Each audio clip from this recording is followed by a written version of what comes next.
like a deep dark night. But follow me outside into the moonlight.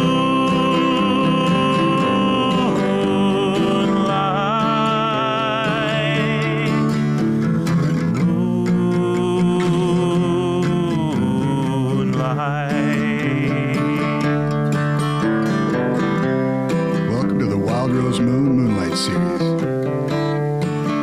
We feature the talent that surrounds us all. Tonight, along with our host, John Baylor, is our guest, Martina Samm.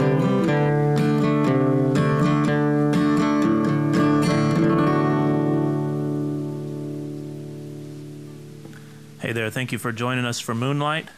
Our guest tonight is Martina Samm, a Lakeville native who's wandered away from home and come on back again in recent years. And I will introduce you as a musician and a poet, just someone who takes great care in the lyrics and the message of her song. So thank you very much for joining us tonight, Martina. Before we get started, I want to ask just a couple questions about your life. That's sort of the origin of all your music, right? So I guess we'll start off with some early musical experiences of yours. Well, I grew up in a house that had a lot of music going on. My dad was an avid record collector and of all types of music. And so we would play music. He didn't play music, but he would play the records and stuff. And even early rock and roll. He quit buying albums, I think, and records when the Beatles kind of became popular. But and then my mother did a lot of singing in the house and everywhere. She just sang. My earliest experience as far as with the instrument was at the age of 12. I began taking piano lessons and took piano lessons for 4 years. And that was really to learn how to read music was a big help. I'd suggest that to anybody who's wanting to play. Learn how to read music. Now you had some success at playing the piano, right?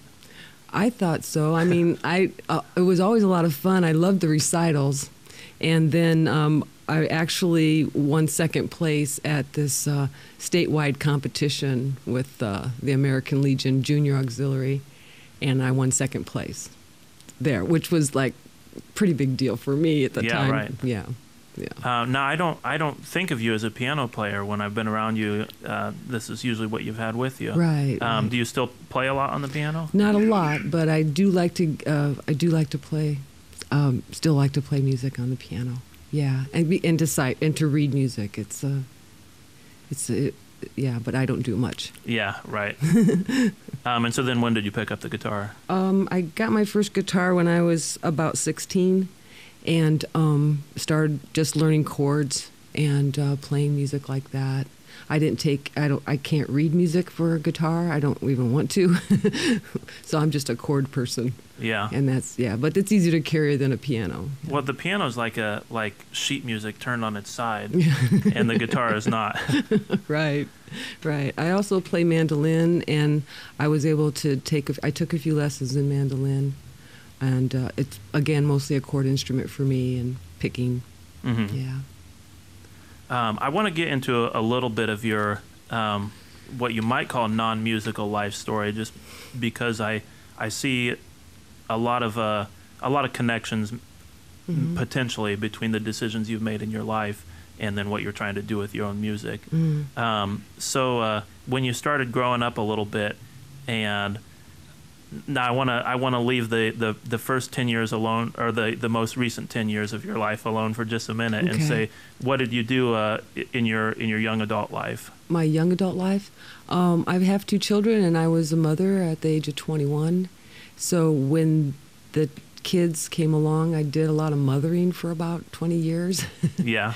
Yeah, and I was a waitress, and I also worked in, I did a lot of work in land surveying. I worked with quite a few different companies in the local areas, still pretty much based in Lakeville and whatnot. Mm-hmm. Yeah. Briefly, what does that mean? Work in land surveying? What well, were you doing? I was a part of the field crew. Yeah. And we were everywhere and did everything. It was kind of like an adventure every day because you go into work, you didn't know where you were going to go. And some days we were downtown South Bend, other days we were like, out in the middle of nowhere. And so every day was an adventure and very physical job and really a lot of fun. It was a fun job. Yeah. Yeah. And you get to experience a lot of very different slices of the world, sounds like. Right. I started out as a rodman. That's the person that holds the rod. And as I worked through the years, I learned how to do drafting and research. And finally, I don't know how many years, about 15 years into it, then I was given the party crew chief job. So I had my own crew. And it was just a fun job. Yeah. Mm-hmm. Now all that extra learning and skill building that it takes to become that, I don't even remember the title you mentioned for it. But, field crew chief. Field crew chief. Is that something that just happens when you're hanging around long enough, or is that something that you felt like you wanted to know this as well as you could? Well, I really enjoyed the work, and after the years of being rodman and working alongside with the crew chief, Marty Vondra is the guy that gave me the promotion, and he absolutely saw that I could do it. Mm-hmm. So he surprised me with it. But, yeah, right. Yeah, but I was ready. And you were doing that work for 20 years, is that right? On and off for about 20 years. Yeah. Mm-hmm. And sounds like something you were reasonably successful at, something that you enjoyed quite a bit. Yeah, and but enjoyed you it. still made a decision to leave that. And where did you wind up? Well, actually, I ended up getting hurt on the job and worked for like 6 months thinking it'd go away, but it didn't. And I ended up herniating a disc and surgery and blah, blah, blah. It wasn't as bad as it sounds. It was not as bad as it sounds, but they told me not to go back into serving. So that's when I had to decide something different. Yeah. Mm-hmm. And the state we'll train you. What do you want to do? Well, I want to be an educator. So I went to college. And after 3 years, I changed my major because I wanted to be a math teacher. You know how crazy you got to be a math teacher? Well, pretty crazy. But I changed my... I think the crazier math teachers are, the more fun they have. You a math teacher? No, I'm not. I actually have taught math courses before, but by a very backdoor route. So after I got once I decided that that's probably not what I want to do, be a math teacher, then I started researching jobs and job placements and what's up and coming in occupations and stuff. And I saw a dietitian. So I'd always had an interest in nutrition ever since my kids were little. They've got their own stories about what I used to sneak in on them. but so that's what I decided to do. And I took what I could here at IUSB, and then I moved to Bloomington to get my degree. And stayed there working as a dietitian, or? Yeah, actually, okay. I went to school for 3 years, I graduated in 2011, and then I had to do an internship, which I was able to base out of Bloomington. And so I did that, and it took about 2 years. So in 2015, I started working as a clinical dietitian for IU Health, and then I took the test and became a registered dietitian. So it was quite a process. I was doing other things too while I was in Bloomington, but that was my main focus. And why would you ever want to leave Lakeville, and why would you ever want to return? Well, why would I ever want to leave Lakeville? Well, I guess it depends on how far you want to stretch yourself. What do you want to see? What do you want to do? I never thought of Lakeville as being any kind of a confinement at all. I just ended up that's where I was born and raised, and that's where I raised my family. And so going to Bloomington was like I almost didn't have a choice, because if I was going to get my degree, I had to go there to finish the studies. And so that's where I went, and it was a great experience. I wouldn't trade it for a world. For the world, no, not at all. Yeah. And then the other part of that was why would you want to return? So you'd establish yourself in Bloomington, but you wind up coming back to this area. I have some interest in property. I've got a piece of property up in Lakeville, and so I had that to come back to and take care of, and have a grandson, and that was another reason why I came up here, come back to be closer to him while he's a little guy. Yeah. Experience of people and experience of the your property, but I mean, in my mind, part of that is the world and the environment, and that's where you have your foot right there in the natural world that you can continue to engage in it. You mean being in Lakeville? Oh, I mean just the fact that you have the property. You're coming back for a place, and you're coming back for people. Mm-hmm. And I mention it in terms of engaging in that natural world because you're doing some nano farming, you call it? Oh, the nano farm. Yeah, that's the name of my farm. And that's kind of been a new endeavor in the last year or so. When I came up here, I did have a job for a while, and there's a certain amount of a box I can fit into, and I just don't. I just don't fit in the box. And when you're working in that type of setting, that's something that comes along with it. But the really great thing about being a dietitian is that you can take it into just about any endeavor. I did writing. I wrote some articles while I was in Bloomington. There's community work. There's food service work. There's a lot of different things you can do with the degree. And so I'm just kind of exploring that degree and having it fit me instead of me trying to fit a certain job right. Yeah.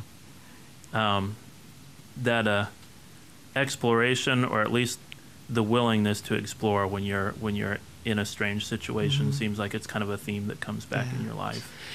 Well, nutrition can be introduced and into anything.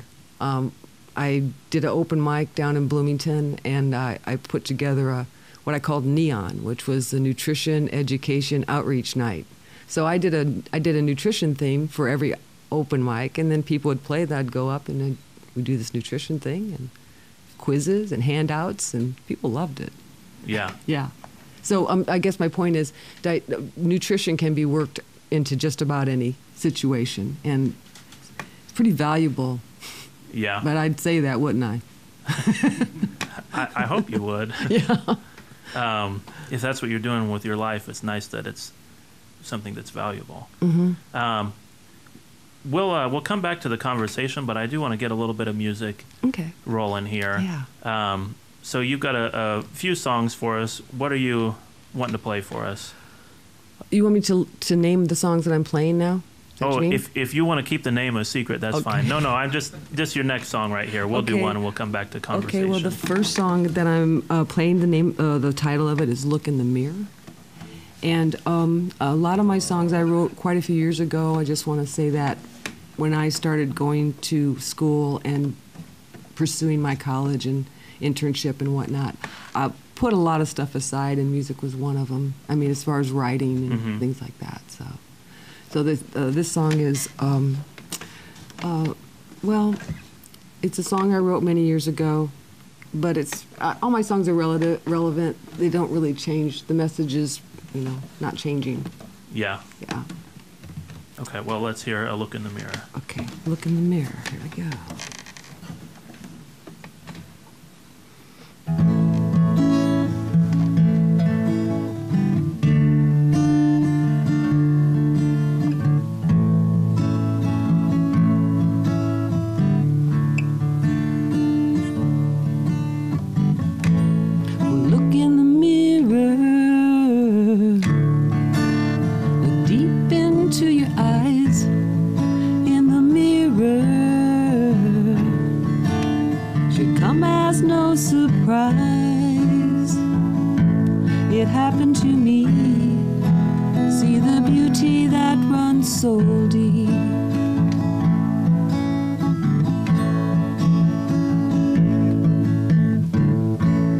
As you move nearer,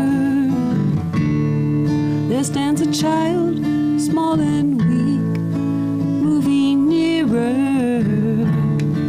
You're the salvation that she seeks. Take her to meet the beauty that runs so deep. Might as well face it, we could all use some help.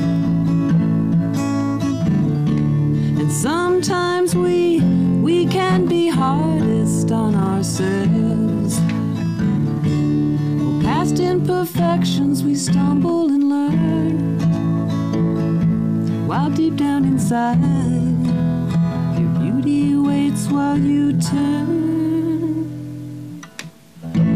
The picture gets clearer. Release your doubts as you weep, getting clearer. Feel your heart's quick and beat. Reach out and greet the beauty that runs so deep.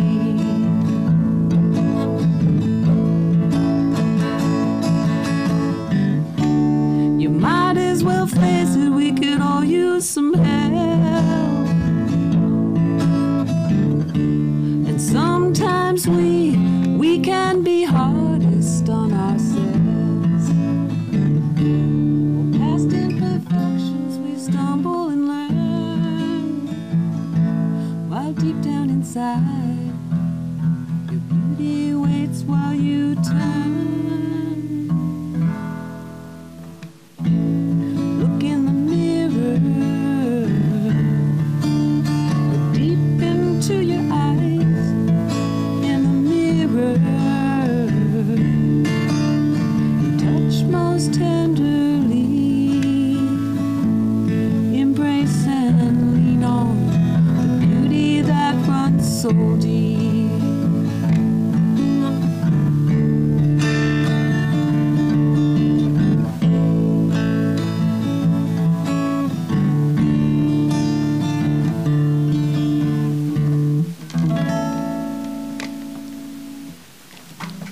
Thank you. Thank you. The act of looking in the mirror is, of course, this very introspective act, and it seems like it's a song for yourself. But I wanted to ask: are you the intended audience, or what do you picture what do you picture as the intended audience for the song? Well, I suppose just about anyone. Most of the time when we look in the mirror, we're not looking into ourselves. We're looking at ourselves to fix, how's my hair look, stuff. Yeah. Right. We're looking at the thing that we want other people to see. Yeah. And so the idea of looking into your own eyes and seeing what's really down there, what's really deep, this is our spacesuit for the time being or whatever on this planet. But the inside of us is what is us. Okay. I'm going to bring up some lyrics on my phone here. There's one line I'm going to read on here and then follow up with a question about this child. As you move nearer, there stands a child, small and meek, moving nearer. You're the salvation that she seeks.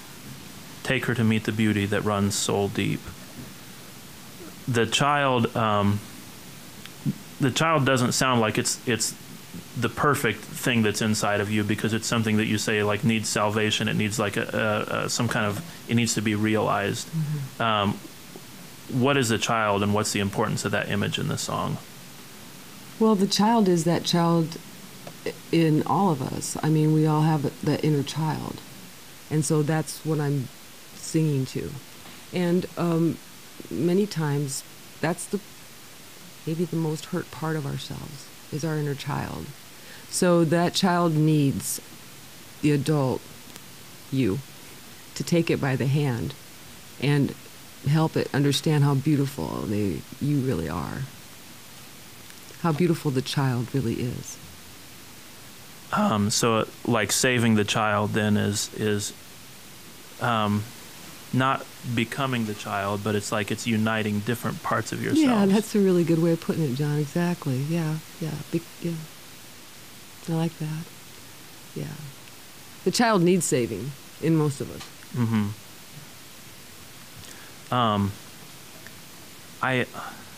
I touched on like this theme of exploration, that to me, if the brief discussion we had of your life story, you go down a lot of different roads, and you do your best to learn and grow and see what is good in every part of it.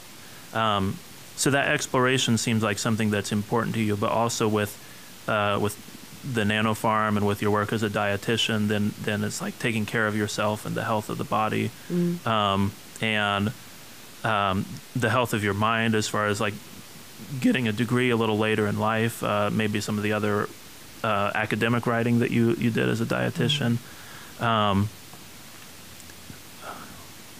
So I want to just touch on those. I rambled a little bit, but that theme of exploration, that theme of taking care of the body, maybe of connecting with nature and other people, and the growth of the mind seem like they're themes that play out in your life.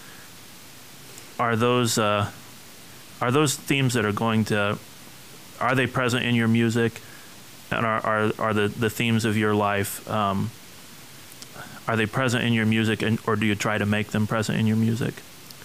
I'm not sure how to answer that question. Okay. Because I never really thought of my songwriting as anything other than, to be truthful, and getting downloaded. I mean, it's like all of a sudden I had these songs, and I thought, it's never going to happen again.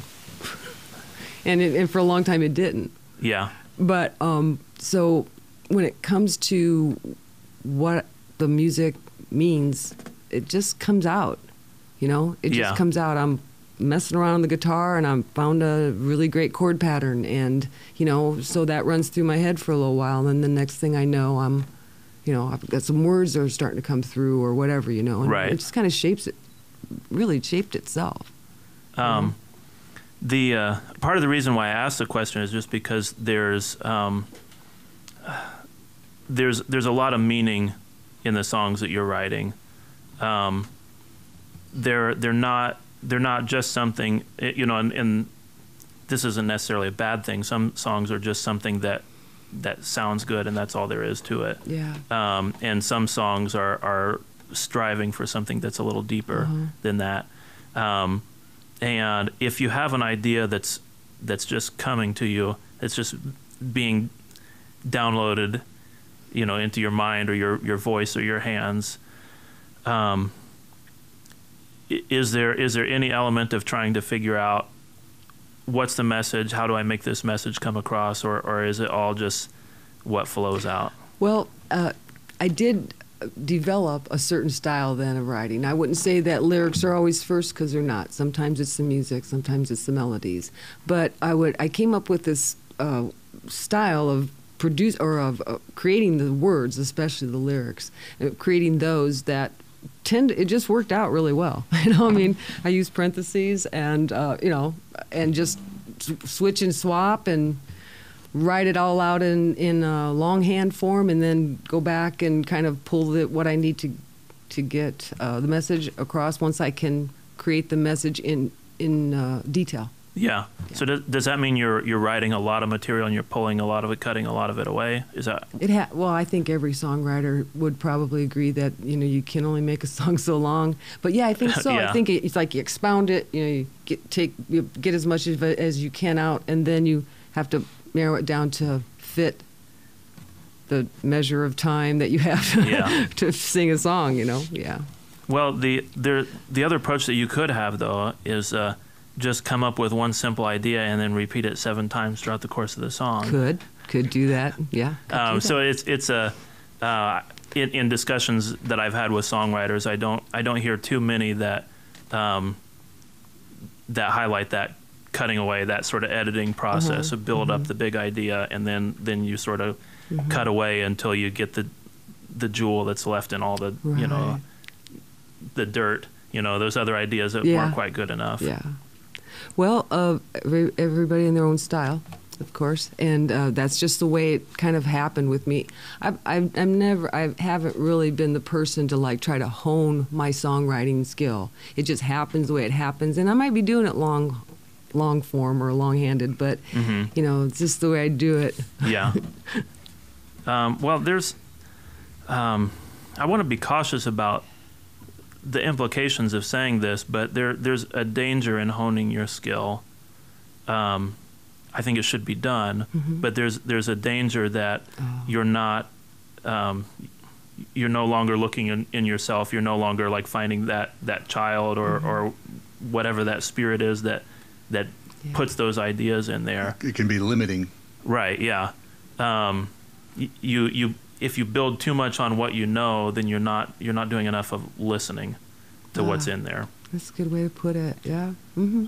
I think if we're going to get a second song in here, then we better jump to it. So go ahead and let us know what else you have for us. All right, great. This song is actually a song I wrote, and it's about my mother and myself.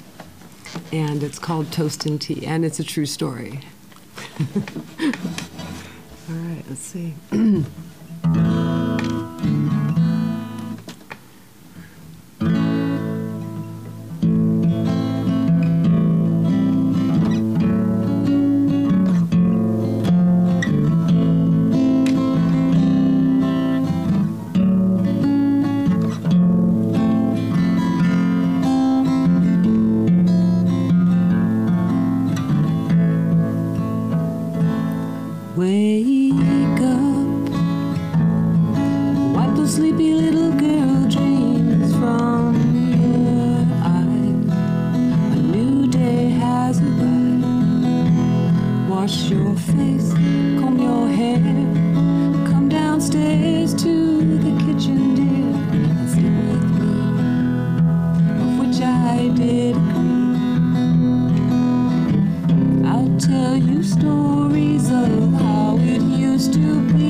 Because I cry for you, because of you I've cried into the deep night, but now I know why.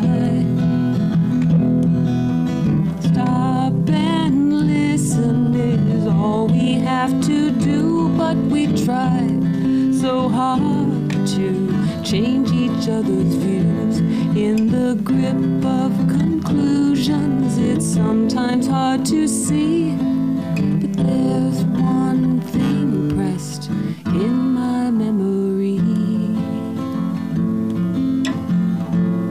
sharing toast and tea.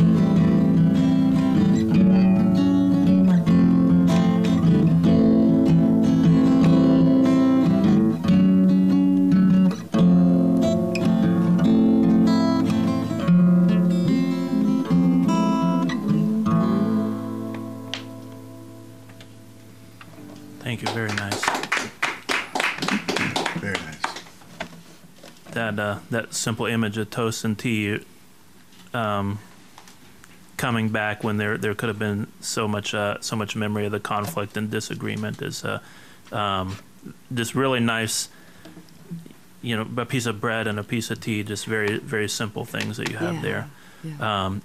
I will have to wrap up our conversation, so which is too bad. I was hoping to discuss this one a little more, but in it there are echoes of the child being the most vulnerable part of us, and maybe the part that's injured the most, and so it's very much a song of vulnerability, and maybe of healing and peace that comes through that vulnerability. I like your analogy quite a bit on that. Thank you. Yep. Thank you again for joining us. We'll be back on at 8 o'clock, so go fix yourself a piece of toast and some tea and join us in half an hour. Baby, it seems like a deep, dark night, but follow me outside into the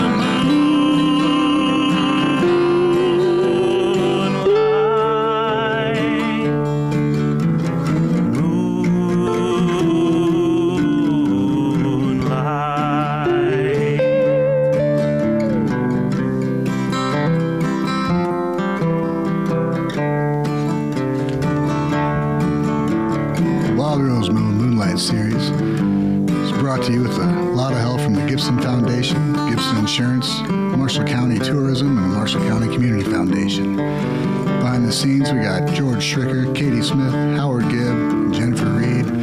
I'm Ryan Meir. Thank you for watching the Wild Rose Moon Moonlight series, and be sure to check out thewildrosemoon.com. You can become a member and help us out yourselves. Thank you.